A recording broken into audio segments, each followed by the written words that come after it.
When Expedition Bigfoot first aired, fans expected thrill, suspense, and maybe a few eerie noises in the woods. What no one expected, not even the team, was the day their mission turned into something far darker. After years of chasing footprints and myths, Russell Accord finally found what he was looking for, and it changed everything. In his own words, he calls it the moment we crossed a line we weren't ready for. What he and his crew discovered deep in the North American wilderness would leave them shaken, silent, and, for a time, afraid to return. Make sure you're subscribed. This is the story they were never allowed to air. For years, Russell Accord had followed the evidence, footprints, heat signatures, and eyewitness accounts scattered across North America's most remote wilderness. But none of those prepared him for what he would uncover on this expedition. The Expedition Bigfoot team had set up in a dense region of forest that local tribes once called the Whispering Zone,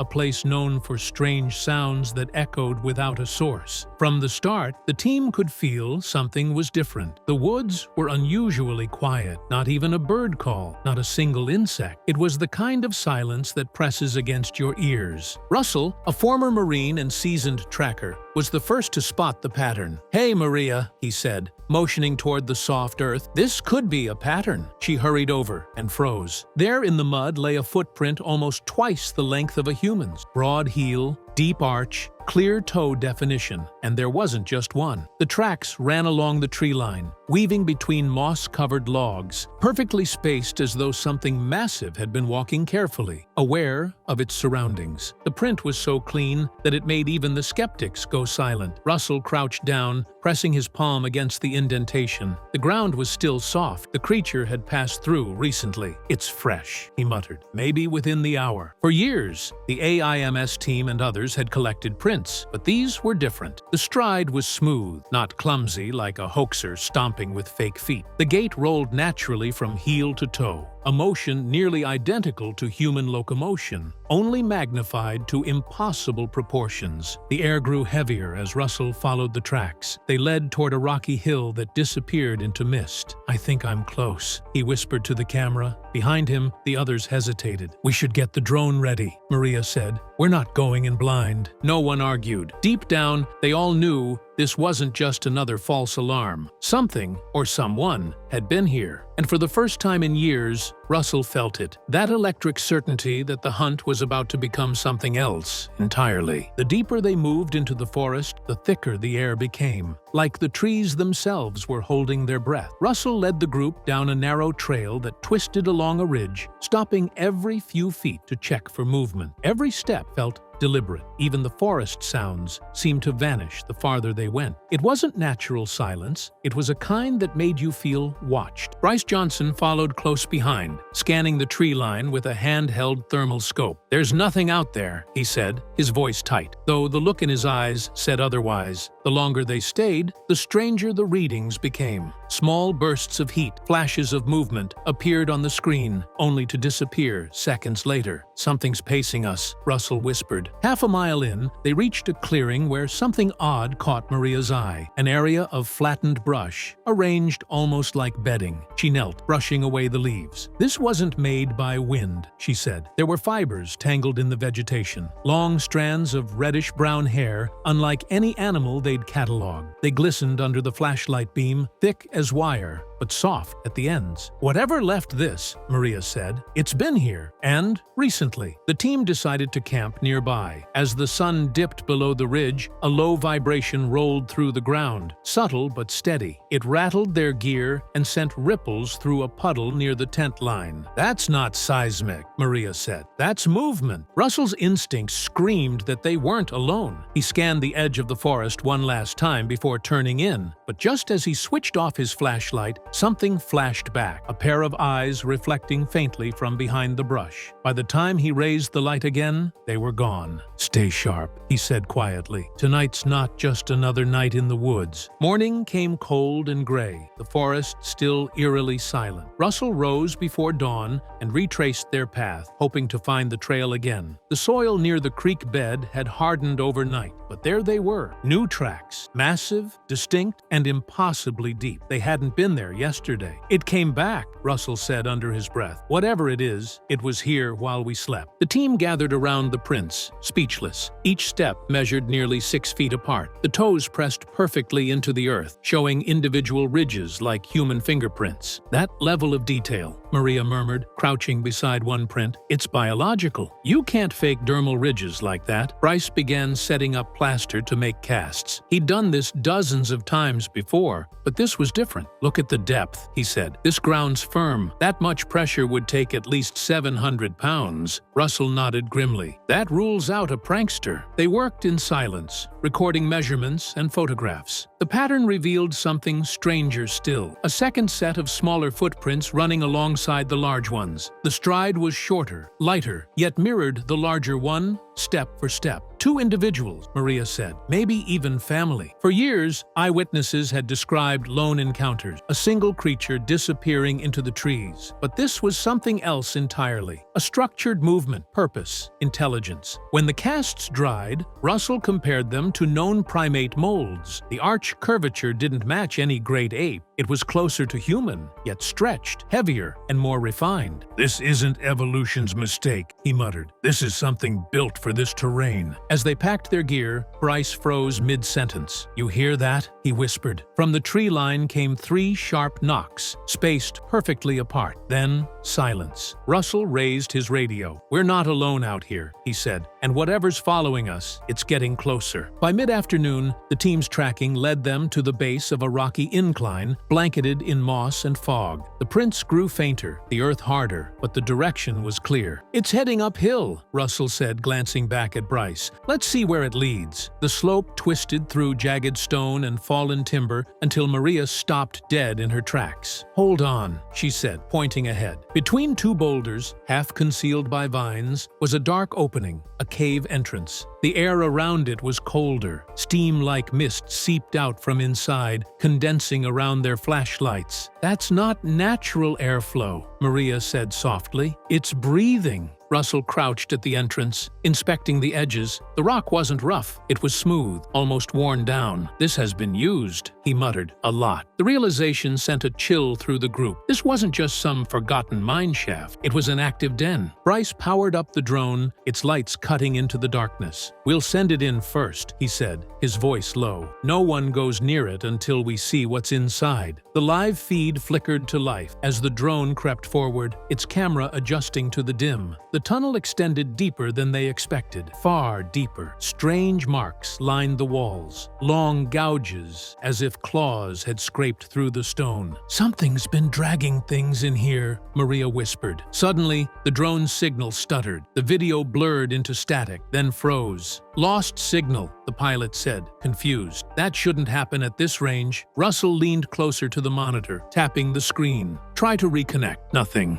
Just black. For a long moment, nobody spoke. The only sound was the soft hum of wind slipping through the rocks. Finally, Russell stood. It's in there, he said firmly. Whatever made those prints, that's where it sleeps. Bryce hesitated. And if it's still home? Russell looked toward the opening, jaw tight. Then we just woke it up. That night, the air felt heavier than usual, like the forest itself was waiting. Russell ordered the team to set up camp a few hundred yards from the cave mouth, just far enough to avoid being seen but close enough to monitor movement. They placed thermal cameras along the perimeter, rigged motion sensors near the trees, and mounted an infrared drone on standby. We'll keep eyes on that cave all night, Russell said, tightening a strap on his vest. If anything moves, we'll know. The first few hours passed in uneasy quiet. The cold seeped through the ground, and even the fire seemed to burn weak. Around 2:14 a.m., the stillness shattered. One of the motion alarms went off, a sharp metallic ping that cut through the night. Russell grabbed his flashlight and rushed to the monitor. Camera 3, he said. On screen, something moved at the edge of the frame. Massive, upright, and barely visible in the fog. Zoom in, Bryce whispered. The figure froze. For a few seconds, it didn't move at all. Then it turned its head, 2 glowing eyes reflecting light straight back into the lens. The feed glitched. A white flash, then black. The sound that followed was low and guttural, a deep, resonant growl that vibrated through the ground. It's close, Maria said, stepping backward. She raised her night vision scope but saw nothing but mist. The growl came again, this time from behind the tents. Then something heavy moved, one deliberate step after another. The whole team heard it. Thud. Each step sounded closer, until it stopped just beyond the firelight. The flames flickered, dancing higher, as if reacting to some invisible pressure. Russell whispered, "Everyone stay still." For 10 full seconds, nothing happened. Then, from deep within the dark, 2 eyes blinked, level with a man's shoulders, but far too wide apart. And just as suddenly as it appeared, it was gone. Whatever it was, it wanted them to know one thing. It was watching. Morning came cold and colorless. The forest felt drained, as if something had passed through and taken the warmth with it. None of the crew had slept. Russell sat near the smoldering fire pit, replaying the night's thermal footage, frame by frame. "There," he said finally, pointing to the screen. "Freeze that." On the monitor was a figure, tall, broad,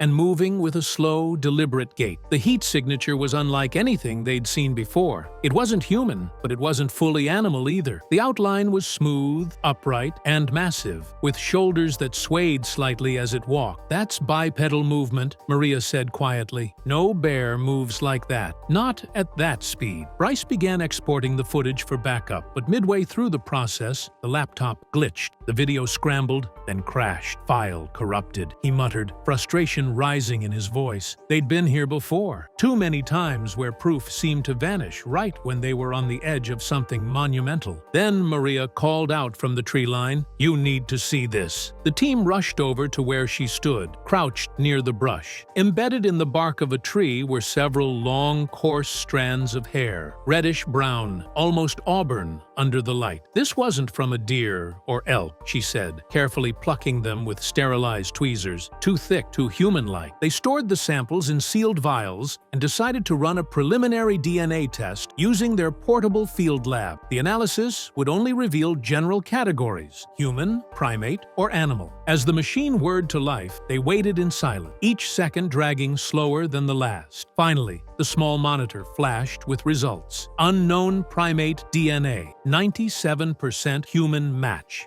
The reading sent a shock through the group. It was close enough to human to confuse the software, yet different enough to be classified as an unidentified species. "This is it," Maria whispered. "This is the evidence people have been chasing for decades." Before they could celebrate, Bryce's radio cracked alive with static. Then came a voice, low, distorted, and unfamiliar. "Stop collecting samples." Everyone froze. "Who is this?" Russell demanded, but the signal only repeated, "Stop collecting samples." A minute later, the field lab powered down on its own. The lights flickered, the generator sputtered, and then died completely. Maria checked the battery. Still full. Something killed the system remotely. Russell's jaw tightened. "We're not alone out here," he said, scanning the ridgeline. And this time, he didn't mean Bigfoot. The night after the DNA warning, everything changed. The crew set up new motion sensors and infrared tripods around the camp perimeter, determined to stay awake and document every second. But sometime after midnight, reality seemed to fracture. Russell was reviewing the monitor feed when, without warning, his vision blurred. A slow, dizzying wave that hit like altitude sickness. Then, nothing. When he opened his eyes again, the fire was cold, the generator lights were off, and the sun was already rising. Hours had vanished. "What time is it?" he muttered. Bryce checked his watch. It read 3:04 a.m. Then it blinked and jumped to 5:17. Every device they had, cameras, phones, even GPS trackers, showed the same blank gap in time. Maria stumbled out of her tent, pale and disoriented. "Something's wrong," she whispered. Her hands were covered in dirt and pine sap, though she had no memory of leaving her tent. The team's last thermal recordings ended precisely at 1:16 a.m. After that, nothing but dead air. Russell walked the perimeter, his instincts screaming. That's when he saw them. New footprints surrounding the camp, huge, fresh, and they weren't random. They circled the tents in perfect formation, looping twice before veering back toward the forest. The weight distribution suggested whatever made them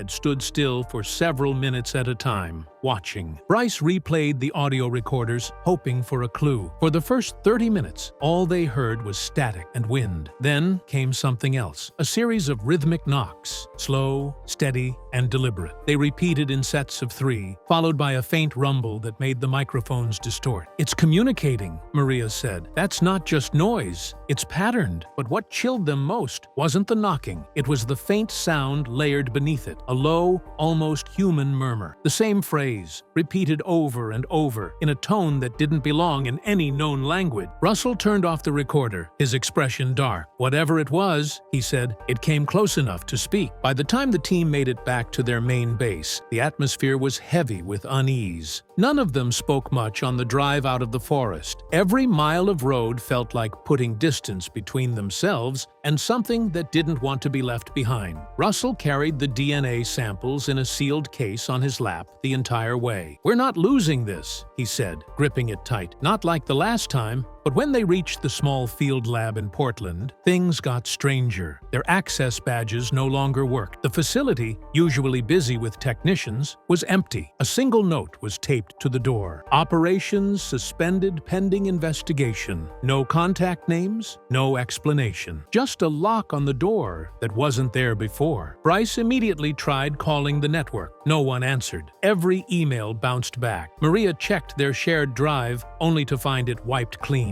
Entire folders of drone footage, thermal logs, and field reports replaced with a single file titled "Do Not Pursue." Inside was one line of text: "For your safety, discontinue all analysis of northern samples." Russell stared at the screen in disbelief. "They know what we found," he said quietly, "and they don't want it out." That night, while staying in a motel outside the city, Russell's phone vibrated at 2:09 a.m. The caller ID was blank. He answered. Silence for 3 seconds. Then a man's voice, calm and cold. "You've done enough." The line went dead. The next morning, the production team received official notice from the network. The show was being paused indefinitely due to creative restructuring. No mention of the evidence, no discussion of safety, just a final clause that ordered them not to discuss or distribute any material related to the last expedition. Every trace of their work, footage, samples, even their travel permits, disappeared from record within 24 hours. Maria summed it up best. "It's like someone didn't just shut us down, they erased us." Months later, Russell Accord broke his silence. Sitting across from a small podcast host in a dimly lit studio, he finally spoke about what happened and what ended Expedition Bigfoot. His voice was calm, but the weight behind every word was unmistakable. "People think we stopped because of funding," he said. "That's not what happened. We stopped because we found something, and it scared the hell out of the wrong people." He described the last 48 hours in the woods, the missing time, the prints around their camp, the voice that came through the radio. It wasn't a prank, and it wasn't equipment failure. Something intelligent was out there, something that didn't want to be recorded. When asked about the DNA results, Russell hesitated before answering. "All I'll say is, it wasn't human, but it was close. Too close." Then he revealed the part no one had heard before. After the shutdown, a man approached him outside his home. Not law enforcement, not anyone from the network. He wore no badge, no ID, and knew every detail of their expedition. "He told me we'd crossed into an area we weren't cleared to explore," Russell said. "When I asked who gave that clearance, he said, 'No one.'